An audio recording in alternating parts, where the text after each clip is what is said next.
Hey everyone, Leo Bond here. I'm back again today for the Best Buy Canada blog, and this time I'm taking a look at the Oculus Go 64GB Virtual Reality headset, which I had about 2 weeks of testing time with, so not a huge chunk of time considering the seemingly infinite possibilities with this thing, but it certainly was enough time for me to formulate an opinion on it, and that is what I plan on disseminating in this video, as well as mentioning a few of the set's key specs and features. And we'll also take a close-up look at the thing, along with having some of the experiences that I enjoyed, just kind of running in the background there throughout much of the video. Now, unfortunately, many of the experiences in the set are not recordable, probably due to copyright reasons, but those that are recordable can be recorded right in the headset itself, which is a very useful feature for anyone that wants to make YouTube videos of their various gaming adventures, and that is a pretty popular thing to do here on YouTube. However, that leads me right into my very first complaint about the Oculus Go, and what that is that when you do record video capture footage, you don't actually capture the audio along with the video. You just get the video only. And rectifying that situation involves getting some special cords that allow you to kind of direct your sound to a separate recording device. I ended up using my Samsung phone.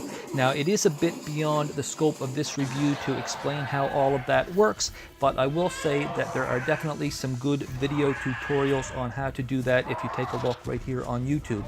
Now, the Oculus Go is billed as a standalone VR headset, and to be perfectly honest, I don't really like the use of the term standalone, because while you're not required to physically place your phone inside of the set, communication with your smartphone is still necessary. You do have to download the Oculus app, and that acts as a sort of intermediary for you to establish a Wi-Fi connection with your home internet.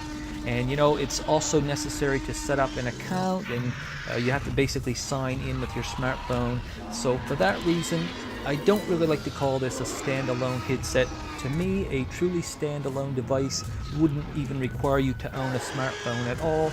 Now, maybe I'm just being nitpicky there, but at least it doesn't require any other additional hardware to set up and use. So in that sense, the Go is pretty much a complete VR package. Now, I'm kind of getting ahead of myself here because we do want to consider some of the key specs of this thing, and some of those include its 64GB of internal storage space, though not all of that is usable. I believe most of it is.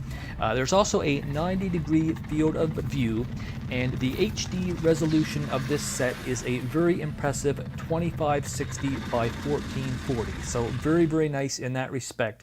And of course, there are also integrated spatial audio speakers, a single handheld controller that allows you to play games, select options, and to generally just interface with the various apps from within the set. And of course, the set also features a very lightweight design with comfortable injection foam padding all the way around the part where it makes contact with your face. And you know, it's really quite comfortable to wear even for extended periods of time. They even include a special foam spacing insert that allows users with glasses to use the device as well. So that's a pretty cool little extra there. Now, the battery life for this thing isn't exactly great. You're looking at about 2 to 2.5 hours or so for the most part, depending on the kinds of experiences that you engage in. So in other words, interactive games do tend to be more resource heavy than the straight up videos. And it does take a minimum of 3 hours to fully charge the Go, although in my albeit untimed experience, it did feel more like somewhere between 4 and 5 hours.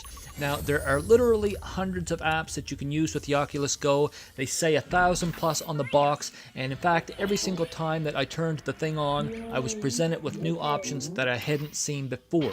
Of course, there were probably a lot more apps that didn't appeal to me than those that did, but I still don't foresee people getting bored with this thing in any great hurry, particularly if new and fun apps are constantly in development. However, it is important to understand that not all of these apps are free. Many of them are paid apps, and you could very easily run up a pretty hefty bill if you were to go crazy downloading all of those paid apps. But even so, there are numerous free apps, and everything that you see in this video is within that free realm. You can even watch Netflix from within the set if you want to. You just use your existing Netflix account, you log right into it, and you can browse Facebook as well if that's your thing. Now, as far as my own experience with the Oculus Go, I did mostly enjoy it. It's definitely not perfect. I do have some complaints. Probably the biggest one is that the area for your nose, kind of the indent there, is quite a bit bigger than what it needs to be, and it does let in a fair amount of light. So I tended to basically use it after dark, you know, and at night and that sort of thing. If you look straight ahead, you can kind of ignore the light coming in, but still it is bothersome, and it definitely probably would get on some people's nerves.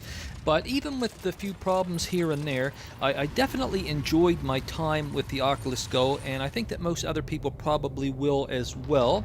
It's a pretty impressive little virtual reality setup, and considering it's not super expensive, I definitely do think that it's worth checking out. And that's all I'm going to say about this little device for now. You can learn more by checking out my complete written review over at the Best Buy Canada blog. For now, that's going to be all for me, so I'd just like to thank you all for watching. Have an excellent day, and I'll see you soon.